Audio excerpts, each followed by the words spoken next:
Last month, Vietnamese Americans marked the fall of Saigon and 30 years of communist rule in Vietnam with a rally at the United States Capitol. The day-long event included a parade and speeches calling for freedom in Vietnam.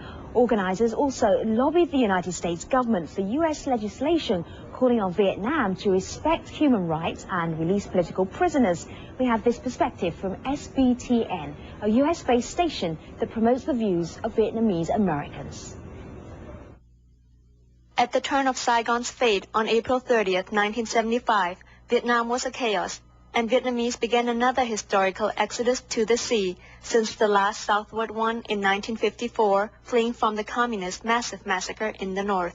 The first attempt to penetrate back into Vietnam, called Dong Tien or Eastward Charge, was launched from the Southeast Asian jungles on November 26, 1981. This Dong Tien movement gained tremendous support from overseas Vietnamese during the 1980s, as they began to realize that they must rely on their own strength and resources to make this fight for their people.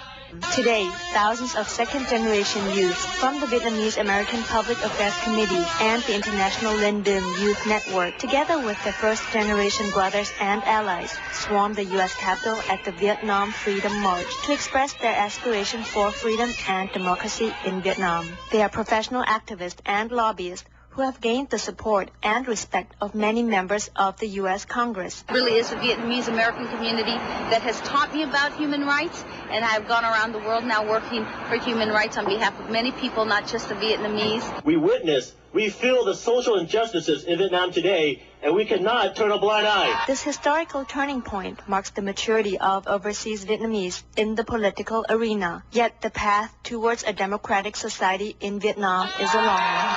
Second-generation Vietnamese Americans have made the best of growing up in both worlds. They have taken their lessons from the U.S. history and democratic system to peacefully raise their voice for more freedoms and basic human rights in Vietnam. I'm Yang Nguyen, SBTN for CNN World Report.